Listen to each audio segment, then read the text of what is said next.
तो welcome to another episode of BTTH noble. और ये एक्सप्लेनेशन सच में काफी ज्यादा इंटरेस्टिंग होने वाली है, क्योंकि सबसे पहले हम जानेंगे इस मैजिकल बीस्ट बॉडी के राज, और एंड में आपके लिए एक सरप्राइज भी होने वाला है। अब जब कल जियान ने अपने सारे के सारे पैंतरे आजमा लिए थे और उसे इस मैजिकल बीस्ट की बॉडी के बारे में कुछ भी समझ में नहीं आ रहा था, तभी एंट्री होती है हमारी जिया की, जो कि इस डेड बॉडी की सड़ी हुई स्मेल सूंघते हुए यहाँ तक आ गई थी। जिया सबसे पहले उस डेड बॉडी के 5 फिंगर नेल्स को कलेक्ट करती है, जो कि इतने टाइम होने की वजह से काफी ज्यादा सॉफ्ट हो गए थे। क्योंकि जियान जब उस पर हल्का सा प्रेस करता है तो हम देखते हैं उन फिंगर नेल्स को वहीं पे पिचकते हुए। जिया कहती तुम अपनी हेवली फ्लेम का यूज करके इसे रिफाइन करने की कोशिश करो, और जब जियान ऐसा करता है तो उसे मिलता है एक सरप्राइज, क्योंकि जैसे जैसे ये फिंगर नेल्स रिफाइन होते जा रहे थे, इनका रंग पील व्हाइट से रेड ग्रीन होता जा रहा था और एंड में जाके एक थॉर्ड में ट्रांसफॉर्म हो जाते हैं। अब इसे आप एक मोटे से कांटे जैसा समझ लो। और इस पूरे के पूरे सीन को देख के जियान पूरी तरीके से स्टंड रह गया था। वो जिया की तरफ देख के कहता है कि तुम्हें इसके अंदर की वैल्यूएबल चीजों के बारे में पता है। और अभी हम इसकी आवाज में काफी ज्यादा एक्साइटमेंट को देख सकते हैं, क्योंकि अगर हमारी जियान ने यहाँ पे इंटरफियर नहीं किया होता तो जियान को अपनी हेवली फ्लेम से इसे ग्रिलिंग करने का कभी आइडिया नहीं आने वाला था। अभी वो ग्रीन रेड कलर का स्पाइक काफी ज्यादा शार्प लग रहा था। जियान उसे पकड़ के टेबल के अक्रॉस एक लकीर से खींच देता है, और नेक्स्ट ही मूवमेंट में हम देखते हैं कि वो एकदम हार्ड टेबल एकदम पेपर की तरह बीच में से 2 हिस्सों में डिवाइड हो गई थी, और दोनों सरफेस इतनी ज्यादा स्मूथ थी जैसे ये कोई मिरर हो। जियान कहता है सच में ये बहुत ही ज्यादा बवाल चीज है। और अब जियान जब जिया की तरफ देखता है तो उसे जिया एक इंसान नहीं बल्कि एक खजाना लग रही थी, क्योंकि अगर इस लड़की को इन फिंगर नेल्स के सीक्रेट के बारे में पता है तो इस डेड बॉडी के और भी ज्यादा राज इसे मालूम ही होंगे। अब जब जियान इस तरीके से जिया की तरफ देखता है तो हमारी ये एकदम खतरनाक तरीके से प्राउड फील करने लगी थी।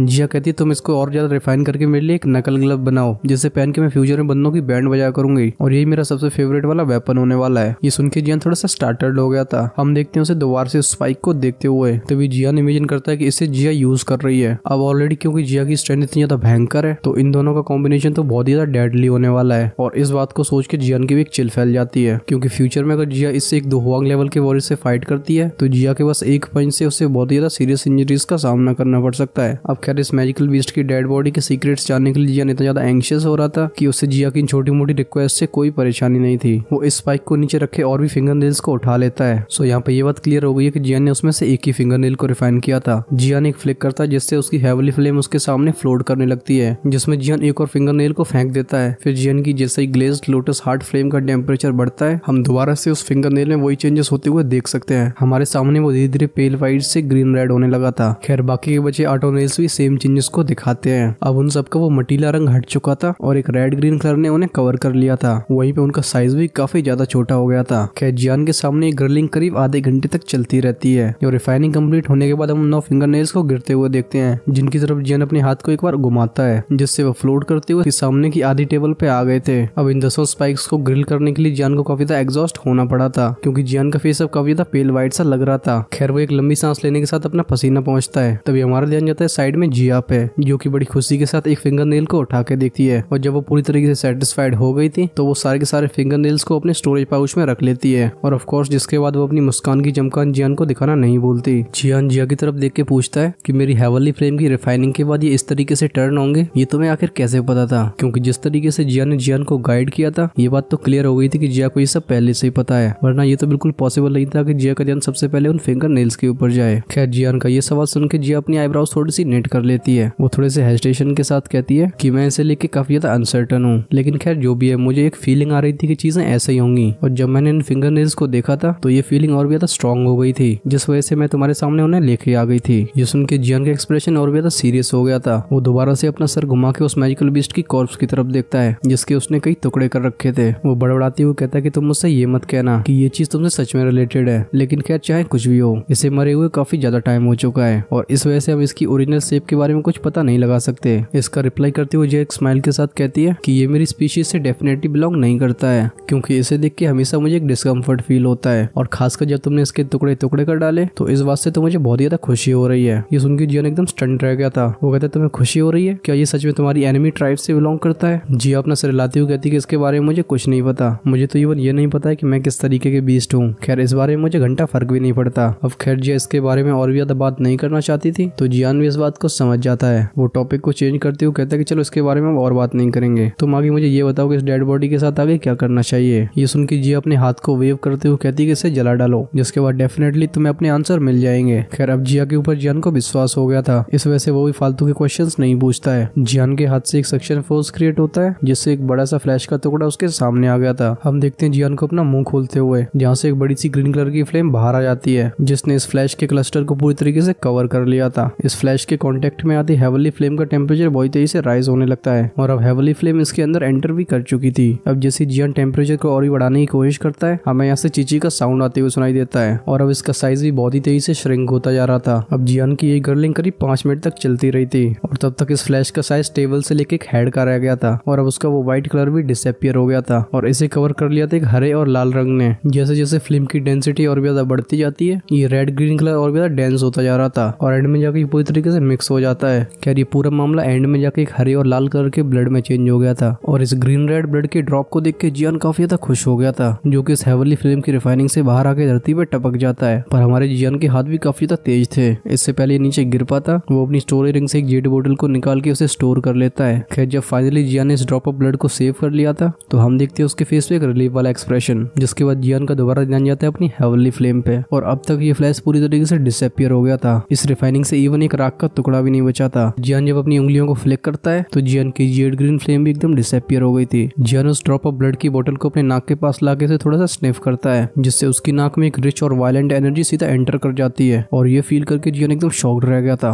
वो अपनी दुईकी को यूज करके से फटाक से सरप्राइज करने की कोशिश करने लगता है, लेकिन फिर भी यहाँ पे जियान की दुईकी से काम नहीं चल रहा था क्योंकि ये वायलेंट एनर्जी काफी ज्यादा खतरनाक थी। एंड में हम देखते हैं जियान को अपनी हेवनली फ्लेम का यूज करते हुए, जिससे उस एनर्जी का वायलेंट बिहेवियर धीरे धीरे करके रिफाइन होने लगा था और जब जियान अपने फ्लेम मंत्रा को सर्कुलेट करता है तो ये एनर्जी धीरे धीरे करके उसकी पूरी बोन्स और लिम्स में फैल गई थी और इस थोड़ी सी लेकिन प्योर एनर्जी ने जियान को एक सरप्राइज दिया था, क्योंकि देखते ही देखते जियान की मसल की स्ट्रेंथ थोड़ी सी इंक्रीज हो गई थी। अब भले ही इंक्रीजमेंट थोड़ा सा ही हो, पर इसे जियान ने भी सेंस कर लिया था। वो जब रिकवर होकर उस बोतल की तरफ दोबारा देखता है तो हम जियान की आंखों में एक हीट को देख सकते हैं। वो कहता है ये ब्लड इतनी खतरनाक प्रॉपर्टी को पोसेस करता है जिससे किसी की फिजिकल स्ट्रेंथ काफी तेजी से इंक्रीज हो सकती है। अब नॉर्मली किसी भी इंसान की फिजिकल स्ट्रेंथ उसके एफर्ट्स और उसके टैलेंट पे रिलाई करती है। ये काफी ज्यादा अनएक्सपेक्टेड बात थी, ग्रीन और रेड कलर का ब्लड ऐसी प्रॉपर्टी को पोसेस करता है। अब जियान जितना इस मैजिकल बीस्ट की डेड बॉडी के बारे में सोच रहा था वो उतना ज्यादा शॉक्ड होता जा रहा था। वो दोबारा से हंसते हुए अपने हाथ से एक सक्शन फोर्स को क्रिएट करता है, जिससे मीट का एक और बड़ा सा टुकड़ा उसके सामने आ गया था। जियान फिर से ग्लेज्ड लोटस हार्ट फ्लेम को समन करता है। अब इस ग्रीन रेड कलर के ब्लड की मिस्टीरियसनेस को देखते हुए जियान बिल्कुल भी ये बिलीव नहीं कर सकता कि ये पूरी की पूरी कॉर्प्स एकदम बेकार है। इस वजह से करीब अगले 1 घंटे के लिए जियान रिफाइनिंग में लग गया था। क्या जियान का हार्ड वर्क भी रंग लाता है। अब उसे और भी ब्लड के ड्रॉपलेट्स मिल चुके थे, लेकिन जिस चीज से जियान को डिससैटिस्फैक्शन फील हो रहा था वो ये था कि उसने आधे रूम से भरे फ्लैश को रिफाइन करने के बाद भी बस 5 ब्लड के ड्रॉप को ऑब्टेन कर पाया था। लेकिन ये 5 ब्लड के ड्रॉप बहुत ही ज्यादा मिस्टीरियस थे, क्योंकि जेट बॉटल में जाने के बाद भी वो एक दूसरे में मर्ज नहीं हो रहे थे। खैर इस चीज को देख के जियान भी काफी ज्यादा हेल्पलेस फील करता है। उसके एक इशारे से सामने वाली हेवनली फ्लेम भी डिसअपियर हो गई थी और जब फाइनली ये जेट बोतल उसकी स्टोरिंग में चली गई थी तो हम देखते हैं जियान के फेस पे भी एक मुस्कान की चमकान को। अभी अगर ब्लैक एम्पर सेक्ट को इस बारे में मालूम पड़ता तो शायद उनके सारे के सारे एल्डर्स की दाढ़ी गुस्से के मारे जल चुकी होती, क्योंकि जिस चीज को वो इतना वर्थलेस बोल रहे थे वो जियान के हाथों में आके ऐसे फैक्ट्स दिखा रही है। क्योंकि जियान जितना समझ पा रहा था इन ब्लड की 5 ड्रॉप्स की वैल्यू ऐसे 5 जेड विंग्स और मिले तब वो कंपेरेबल होगी। और एक सर्टेन पर्सपेक्टिव से देखा जाए तो इस बॉडी की सबसे ज्यादा वैल्यूएबल चीज ये ब्लड ही था। ये लिक्विड ब्लड बहुत ही वाइल्ड और वायलेंट एनर्जी को कंटेन करता था, क्योंकि जियान ने तो बस इसे एक बार स्मेल ही किया था, जिससे जियान की बॉडी इस तरीके से रिएक्ट करती है। और अगर कोई वॉरियर एक बूंद को एक बार में निकल लेता है तो ये बात तो पक्की है कि उसकी बॉडी ब्लास्ट होने वाली है। लेकिन जियान के पर्सपेक्टिव से ये कोई कठिन बात नहीं थी, क्योंकि जियान था एक एल्केमिस्ट और उसे वायलेंट एनर्जी को कंट्रोल करने में काफी ज्यादा एक्सपीरियंस भी था। अब यहाँ पे जियान को बस थोड़े से टाइम की जरूरत थी, जिससे वो इस वायलेंट ब्लड को एकदम प्योर एनर्जी में कन्वर्ट करके अब्सॉर्ब कर सके। और उस समय जियान की फिजिकल बॉडी की स्ट्रेंथ किस लेवल पे पहुंचने वाली है ये सोच के तो जियान के मन में एकदम बलबूले फूट रहे थे। जियान कहता है कि मेरी वो 5 पिल्स बिल्कुल ही वेस्ट नहीं गई हैं। अगर उस मोशिंगटियान को ये मालूम पड़ता है कि जियान ने ऐसे बेनिफिट गेन करे हैं तो हो सकता है वो अपने मुंह से खून फेंक के उसका वहीं पे काम तमाम हो जाए, क्योंकि जियान के हिसाब से ब्लैक एम्पर सेक्ट ने इस चीज को कई बार स्टडी किया होगा, लेकिन इन पेयर ऑफ जेड वोन विंग्स के अलावा उन्हें कुछ भी नहीं मिलता है। खैर हम देखते हैं जियान को अपने उस एक्साइटमेंट वाले स्टेट से बाहर आते हुए, जिसके बाद जियान का ध्यान जाता है सीधी उसकी स्किन पे। अब भले ही स्किन काफी सूखी सूखी लग रही हो, लेकिन जियान की आंखों में तो एकदम तारे चमक रहे थे, क्योंकि अभी इस डेड बॉडी में से सबसे ज्यादा इंपॉर्टेंट चीज का अपीयर होना बाकी था। और ऑफ कोर्स हम यहाँ पे मॉन्स्टर कोर की बात कर रहे हैं, क्योंकि नॉर्मली बोला जाए तो एक मॉन्स्टर की सारी एनर्जी उसके मॉन्स्टर कोर में होती है, और इस वजह से वो मॉन्स्टर कोर ऐसे गायब तो हो नहीं सकता। तो फिर जियान के पास बचे हुए थे बस 2 क्लू, क्योंकि इस डेड बॉडी में से बस उसका सर रह गया था और ये स्किन बची हुई थी। हम जियान को अपने सलाइवा को गटकते हुए देखते हैं, क्योंकि जब जियान ये सोचता है कि एक 8th लेवल पे एडवांस होने वाली मैजिकल बीस्ट का कोर उसके हाथों में आने वाला है तो जियान की बॉडी एकदम हॉट हो गई थी, और अब जियान की वो बीस्ट जैसी आंखें उसकी स्किन और उसके हेड पे टिक गई थी। वैसे देखने में भले ही एकदम कचड़े जैसा लग रहा हो, लेकिन पिछले रिफाइनमेंट्स की वजह से जियान जान गया था कि मैजिकल बीस्ट की डेड बॉडी और बीस्ट की डेड बॉडी से बिल्कुल अलग है, क्योंकि इसके सारे के सारे ट्रेजर्स बहुत ही ज्यादा अच्छे से छिपे हुए हैं, जिसे जब तक किसी को स्पेशल मेथड के बारे में पता ना हो तो कोई नॉर्मल इंसान तो इन्हें बिल्कुल भी नहीं निकाल सकता। हम देखते हैं जियान को एक बार वेव करते हुए, जिससे एक हल्की सी हवा में वो स्किन फ्लोट करके उसके सामने आ जाती है और अब उसके एक फ्लिक के साथ जियान की वो फ्लेम उसकी उंगलियों के ऊपर आ गई थी, जो कि एक इशारे पे उस पूरी की पूरी स्किन को कवर कर लेती है। अब हेवनली फ्लेम की ग्रिलिंग के बाद इसका साइज बहुत ही तेजी से श्रिंक होने लगता है, पर अनएक्सपेक्टेडली यहाँ पे कोई मॉन्स्टर कोर अपीयर नहीं हुआ था। ये देख के जियान भी थोड़ा सा टेंशन में आ जाता है, क्योंकि हेवनली फ्लेम से जल के ये स्किन कुछ दूसरा ही अवतार ले रही है, क्योंकि ये स्किन इतनी वीक होने के बाद भी हेवनली फ्लेम को डिफेंड कर पा रही थी। हम इसे एक सांप की तरह कर्ल होते हुए देखते हैं। अब काफी टाइम के बाद इसका बड़ा साइज बहुत ही श्रिंक हो गया था। ये कुछ ऐसी लग रही थी जैसे हम किसी कागज को रोल कर लें, लेकिन जिस मॉन्स्टर कोर को जियान एंटिसिपेट कर रहा था वो अभी भी अपीयर नहीं होता है। इस समय जियान के दिमाग में एक बात क्लिक करती है, क्योंकि जियान को अपना ये मेथड बिल्कुल भी सही नहीं लग रहा था। अब खैर उससे कुछ समझ में नहीं आ रहा था कि आखिर वो गलत क्या कर रहा है, तो इस वजह से उसका ध्यान जाता है सीधा जिया पे। हमारी जिया एक स्माइल के साथ जियान को गधों की तरह काम करते हुए देख रही थी। जियान गुस्से से कहता है कि लड़की अगर तू मेरी मदद नहीं करने वाली तो मेरे वो स्पाइक्स वापस कर। अब जियान का ये थ्रेट सुन के तुम्हारी जिया और भी ज्यादा खुश हो जाती है। वो कहती है स्टूपिड, इसका मैजिकल कोर तो इसकी स्किन में ही है, लेकिन तुम बिना कुछ सोचे अपनी हेवनली फ्लेम का यूज कर रहे हो, जिससे इसकी एनर्जी धीरे धीरे करके इवोपरेट हो जाएगी और एंड में तुम्हें घंटा कुछ नहीं मिलने वाला। ये सुन के जियान का तो वो रिएक्शन था जैसे तारक मेहता का उल्टा चश्मा वाले शो में वो हेमारा राम जी बोलती है। वो फटाक से अपनी हेवनली फ्लेम को वहां से डिसअपियर करता है। जियान कहता है तुम मुझे ये पहले नहीं बता सकती थी। ये सुन के हमारी जिया के दिल के टुकड़े टुकड़े हो गए थे। वो कहती तुम मुझसे बिना पूछे तो ये सब कर ही रहे हो और अब तुम्हारी मेरे ऊपर गुस्सा होने की हिम्मत और हो गई है। ये सुन के जियान की खोपड़ी तो और भी ज्यादा बनना जाती है। खैर थोड़ी देर बाद वो एक लंबी सी सांस लेने के बाद कहता है कि मेरी तुमसे हाथ जोड़ के गुजारिश है कि मुझे बुली करना बंद करो और जल्दी से बताओ मुझे करना क्या है। अब खैर जिया भी जियान को ज्यादा गुस्सा दिलाना नहीं चाहती थी।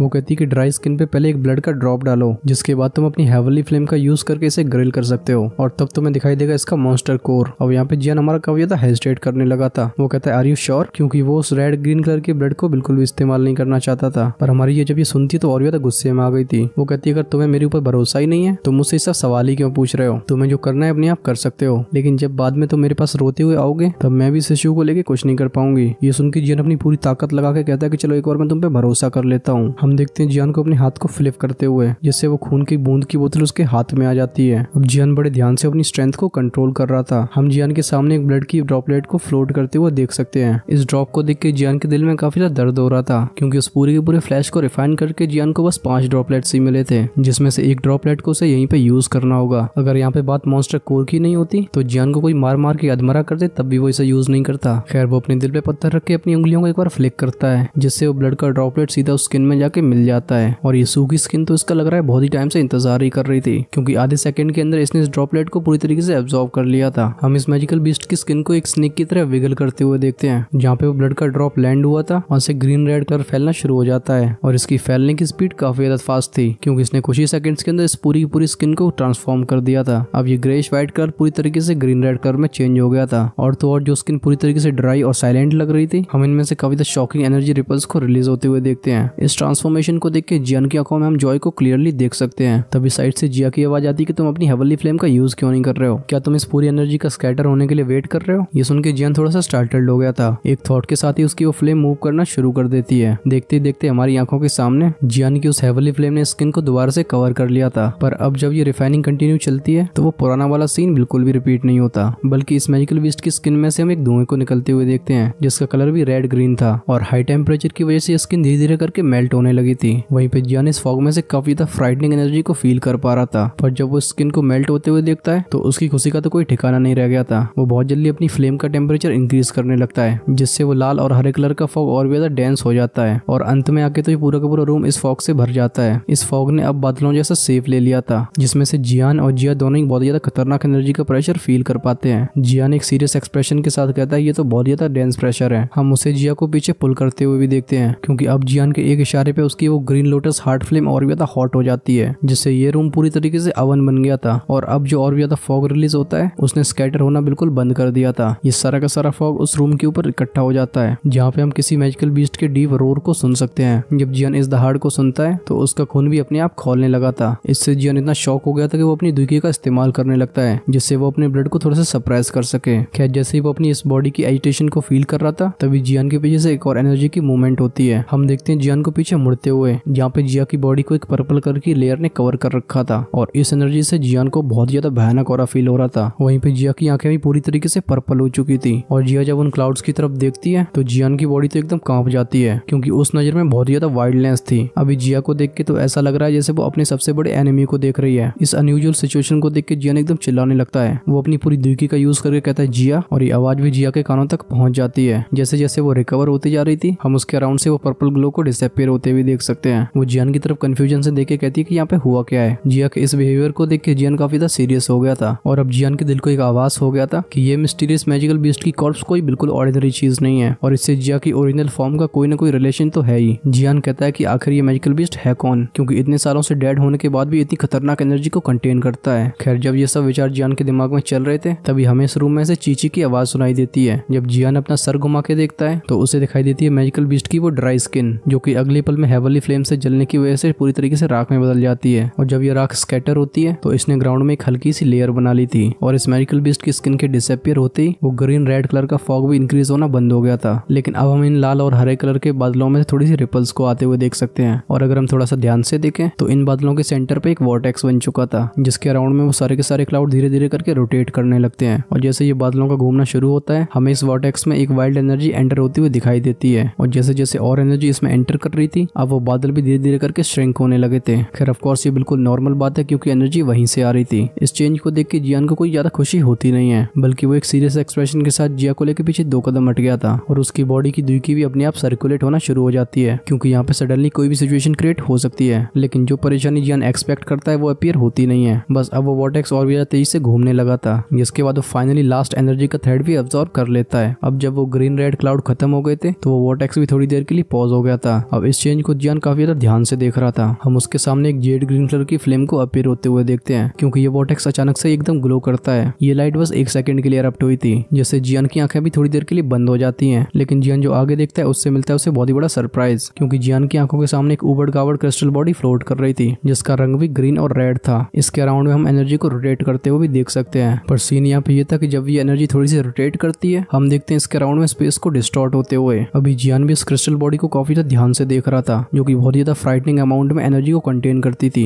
हम अभी जियान की आंखों में काफी ज्यादा हीट को देख सकते हैं। वो कहता है ये तो मॉन्स्टर कोर है। अब ये ग्रीन रेड क्रिस्टल बॉडी जियान के सामने सस्पेंडेड थी, जिसे देख के जियान की एक्साइटमेंट का तो कोई पार ही नहीं था। वो काफी टाइम से अपनी एक्साइटमेंट को जैसे तैसे करके सप्रेस करता है, जिसके बाद वो अपने हाथ में एक सक्शन फोर्स को क्रिएट करता है। पर जियान की वाली फोर्स काफी ज्यादा जेंटल थी। वो पावर से भरा हुआ मॉन्स्टर कोर इस चीज को बिल्कुल भी रेजिस्ट नहीं करता। हम उसे धीरे धीरे जियान के हाथ के 2 इंच के पास आते हुए देखते हैं। इस मॉन्स्टर कोर को अपने पास देख के जियान पूरी तरीके से एब्सेंट माइंडेड हो गया था। तभी हमारा ध्यान जाता है जिया पे, जो जियान के कपड़ों की स्लीव को खींचती है, जिस वजह से जियान अपनी एब्सेंट माइंडेड स्टेट से बाहर आता है। क्या जियान जो कि रिकवर हो चुका था, फटाक से अपनी नजर दूसरी जगह पे शिफ्ट करता है। हम इस समय जियान के फेस पे गहरे शॉक को देख सकते हैं, क्योंकि ये चीज नॉर्मल वॉरियर को कंट्रोल भी कर सकती थी। और अब जियान की उस मैजिकल बीस्ट के बारे में क्यूरियोसिटी और भी ज्यादा बढ़ चुकी थी। हम देखते हैं जियान के हाथों में एक एमरल्ड कलर का बॉक्स अपीयर होते हुए, क्योंकि जियान को इस मॉन्स्टर कोर से काफी ज्यादा डर लग रहा था। इस वजह से जियान इसे अनजाने में टच भी नहीं करना चाहता था। वो एक जेंटल फोर्स का यूज करते हुए उस मॉन्स्टर कोर को उस बॉक्स के अंदर रख देता है, जिसके बाद हमें सुनाई देती है क्लिक वाली साउंड, और ये आवाज थी उस जेड बॉक्स के क्लोज होने की,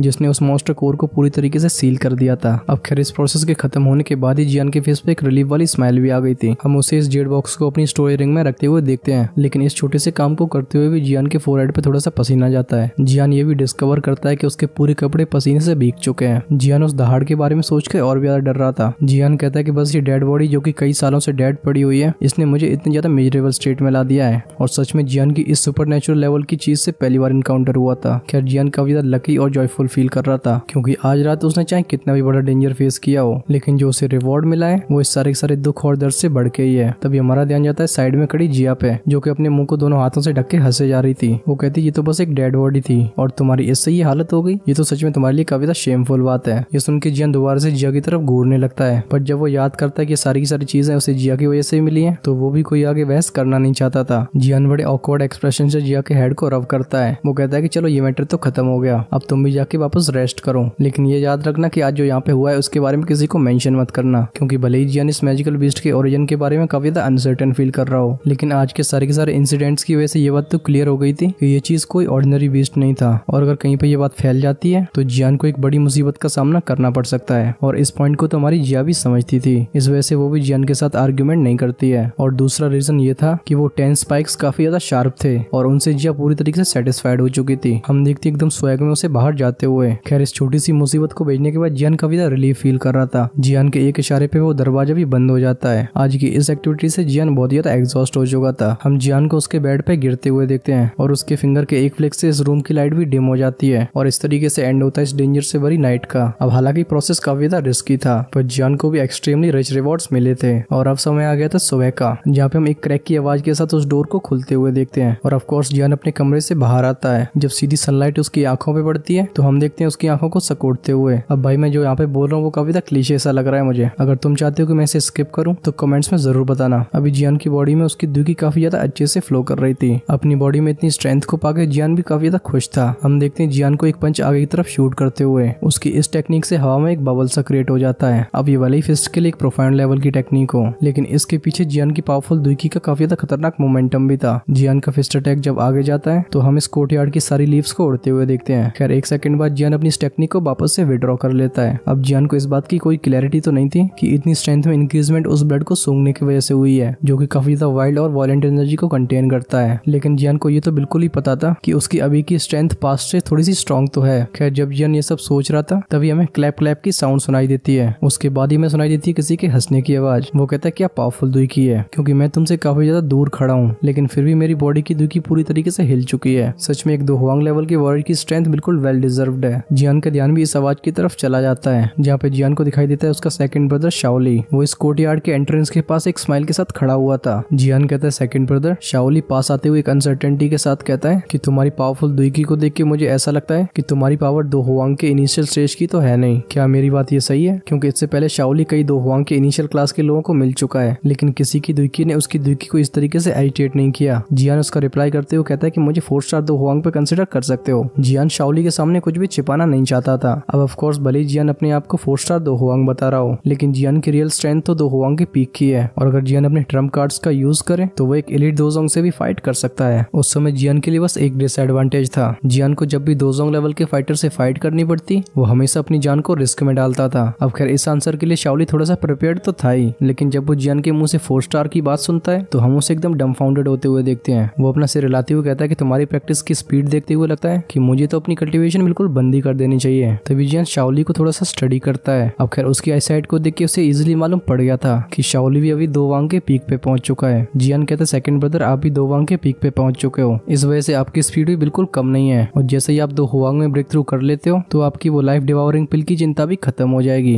ये सुन के शाओली थोड़ा सा हेल्पलेस फील कर रहा था। वो कहता है ये तो सब ब्लेजिंग स्काई की टावर की वजह से हुआ है, क्योंकि मैं पिछले 2 सालों से उसके बॉटम लेवल पे जाके प्रैक्टिस कर रहा हूँ और इस रीजन की वजह से मेरी ट्रेनिंग स्पीड इतनी ज्यादा तेज हो पाई है। लेकिन अनफॉर्चुनेट बात है कि फॉलन हार्ट फ्लेम एग्जॉस्ट हो गई। ये सुन के जियान काफी ज्यादा एम्बेरेस्ड फील कर रहा था। जियान कहता है कि इस बार मुझे कोई परमानेंट मेथड के बारे में सोचना होगा, क्योंकि हर 2 साल में जियान अकेडमी में वापस लौट के इसे रिप्लेनिश करना जियान के लिए बिल्कुल इम्पॉसिबल था। बिकॉज किसी को ये तो पता ही नहीं था कि जियान की अगली रिट्रीट में कितनी सालें लगने वाली हैं और ऐसी बात भी नहीं है कि ये चीज पहले हुई ना हो। जियान अपनी थोड़ी को रब करते हुए कहता है कि fallen heart flame second brother की स्पीड को सच में बूस्ट प्रोवाइड करती है। ये सुन के शाओली भी एक नोट कर देता है। शाओली कहता है सच में काफी ज्यादा यूजफुल है। सीन बस इतना है कि ये मेथड बस स्काई की टावर के बॉटम में अवेलेबल है। अगर मैं उससे ऊपर कहीं भी प्रैक्टिस करता हूँ तो इसका इफेक्ट नहीं होता। जियान थोड़ा सा सोचने के बाद कहता है कि आपको वहाँ पे दोबारा जाके ट्रेन करने की जरूरत नहीं है। ये सुन के शाओली को समझ में नहीं आ रहा था कि आखिर जियान कह क्या रहा है। तभी हम देखते हैं जियान को अपनी फिंगर को फ्लिक करते हुए, जिससे उसके सामने एक इनविजिबल फ्लेम फ्लोट करने लगती है। ये फ्लेम सांप के एक छोटे से बच्चे जैसी लग रही थी। जियान के एक इशारे पे शाओली की हार्ट की तरफ शूट हो जाती है। हमें एक वहाँ से ची का साउंड सुनाई देता है, जिसके बाद शाओली के चेस्ट के पास के सारे क्लोथ्स एकदम पाउडर में चेंज हो चुके थे, मतलब जल के राख हो चुके थे और अब उसकी बॉडी एक तरीके से अकड़ गई थी। साथ ही में उसके फोरहेड पे पसीने की छोटी छोटी बूंदों को हम देख सकते हैं। लेकिन फिर भी शाओली इसे बिल्कुल भी रेजिस्ट नहीं करता, बल्कि वो अपनी फिस्ट को क्लेंच करके इस पेन को सहने की कोशिश कर रहा था। शाओली अच्छे से जानता था कि जियान उसके साथ कभी कुछ गलत कर ही नहीं सकता। खैर ये फ्लेम भी शाओली की चेस्ट पे बस थोड़ी देर के लिए चिपकी रहती है, जिसके बाद वो शाओली की स्किन के अंदर एंटर कर चुकी थी। हमें शाओली की चेस्ट की जगह पे एक टैटू दिखाई देता है जो कि एक फ्लेम जैसा दिख रहा था। खैर जैसे ये पिक्चर अपीयर हुई थी हम शाओली की बॉडी को थोड़ा सा रिलैक्स होते हुए देखते हैं। वो उस टैटू को देखते हुए अपने पसीने को पहुंचता है। शाओली जियान की तरफ देख के कहता है कि थर्ड ब्रदर तुमने क्या किया, लेकिन जियान का एक्सप्रेशन अभी काफी ज्यादा पेल हो चुका था। वो एक हल्की सी स्माइल के साथ कहता है कि सेकंड ब्रदर ये फॉलन हार्ट फ्लेम का एक फ्लेम सीड है जिसे मैंने आपकी बॉडी के अंदर प्लेस कर दिया है और जब आप फ्यूचर में अपनी दुकी का यूज करोगे ट्रेनिंग के टाइम पे तो तुम्हें ब्लेजिंग स्काई की टावर के नीचे से भी अच्छे इफेक्ट्स देखने को मिलेंगे। और तो और अगर मेरी एक्सपेक्टेशंस की बात करी जाए तो ये फॉलन हार्ट फ्लेम का सीड तुम्हारे अंदर 1 से 2 साल तक रह सकता है और तब तक मुझे उम्मीद है कि आप दो हुआंग पे ब्रेक थ्रू कर चुके होगे। खैर तब तक इस फ्लेम सीड का इफेक्ट भी काफी ज्यादा कम हो चुका होगा, तो इसके डिसअपीयरेंस की वजह से आपको भी कोई फर्क नहीं पड़ने वाला। जियान अच्छे से जानता है कि ये लाइफ डिवावरिंग पिल शाओली के लिए काफी ज्यादा खतरनाक चीज है और अगर शाओली कुछ समय के अंदर दो हुआंग पे ब्रेक थ्रू नहीं कर पाया तो उसकी जान पे एक बड़ा खतरा भी हो सकता है। इस रीजन की वजह से जियान भी इतने बड़े रिस्क को लेने से पहले एक बार भी नहीं सोचता, क्योंकि जियान के इस फॉरेन हार्ट फ्लेम सीड की वजह से शाओली की कल्टीवेशन स्पीड बहुत ही तेजी से एक्सेलरेट होने वाली है। खैर जियान की आवाज सुन के शाओली थोड़ा सा स्टार्टल्ड हो गया था, लेकिन थोड़ी देर बाद हम उसके फेस पे एक जॉय को अपीयर होते हुए देखते हैं, क्योंकि फॉरेन हार्ट फ्लेम को इस तरीके से सेपरेट भी किया जा सकता है। इस बारे में शाओली ने कभी नहीं सोचा था। शाओली जियान के शोल्डर पे पैट करते हुए कहता है कि लड़के अब तेरे पास टैक्टिक्स की कोई कमी नहीं है। ये सुन के हमारा जियान भी स्माइल करने लगता है। खैर वो इससे पहले कुछ बोल पाता तभी इस कोर्ट यार्ड में शाओगेट का एक एल्डर एंटर करता है। हम उसे रिस्पेक्टफुली बाव करते हुए देख सकते हैं। वो जियान और शाओली को एड्रेस करते हुए कहता है कि आपको फर्स्ट एल्डर सूचियान ने बहुत जल्दी बुलाया है और वो आपको फ्रंट कोर्ट यार्ड में वेट कर रहे हैं। उनका कहना है कि ओल्ड एंशिएंट सिटी से बाहर जाने वाला है। जब जियान ये सुनता है तो हम उसकी आंखों को एकदम नैरो होते हुए देखते हैं। जियान बड़बड़ाते हुए कहता है कि फाइनली अब इससे और भी ज्यादा नहीं रुका जा रहा। अब खैर तुम्हें भी समझ में आ चुका होगा कि आगे क्या होने वाला है, और नहीं समझ में आया तो मैं बता देता हूँ। अब आगे चीजें काफी ज्यादा वायलेंट होने वाली हैं। साथ ही में तुम सबको काफी सारे सरप्राइज भी मिलेंगे। फॉर एग्जाम्पल अभी तक हमने ब्लैक एम्पर सेक्ट की कोई खास फाइटिंग देखी नहीं है और ना ही अभी दोजोंग लेवल की फाइटिंग शुरू हुई है। लेकिन जो सबसे ज्यादा जरूरी बात है वो है कि जैसे जैसे स्टोरी आगे जाती जाएगी हमारे लिए चीजें भी काफी ज्यादा इंटरेस्टिंग होती जाएंगी। अब तुम लोगों को ये वाला एक्सप्लेनेशन कैसा लगा है कमेंट्स में जरूर बताना। साथ ही में तुम अपने सजेशंस को बिल्कुल शेयर कर सकते हो। अब खैर जिस डिसीजन के ऊपर मेजोरिटी राजी होती है हम अपने आगे आने वाले वीडियोस में उस चीज को चेंज कर सकते हैं। और मैं अपने हेल गार्डन फैमिली के नए मेंबर से ये कहना चाहता हूँ कि इस स्टोरी को और भी ज्यादा अच्छे से समझने के लिए आप डिस्क्रिप्शन में जाके इसकी नोवेल प्लेलिस्ट को चेक कर सकते हो। और खैर इसकी गारंटी तो मैं लेता हूँ, आप शुरुआत से एक एपिसोड को देखना शुरू करोगे तो आगे आने वाले एपिसोड्स के बारे में आपको कुछ पूछना नहीं पड़ेगा। और अगर अभी तक तुमने सब्सक्राइब नहीं किया है तो उस लाल बटन को दबा के हेल गार्डन फैमिली का पार्ट बन सकते हो, क्योंकि तुम्हारा भाई ऐसे वीडियोस को लेके आता रहता है और तुम्हारे इस छोटे से एक्शन से मुझे काफी ज्यादा मोटिवेशन भी मिलेगी। खैर अगर इससे पहले वाला वीडियो तुमने नहीं देखा है तो तुम लेफ्ट साइड में क्लिक करके देख सकते हो, और जैसे ही अगला वीडियो रिलीज होता है वो आपको राइट साइड में अवेलेबल करवा दिया जाएगा। So do check that out. हम मिलते हैं वीडियो को इस पार, तब तक के लिए टाटा बाय बाय।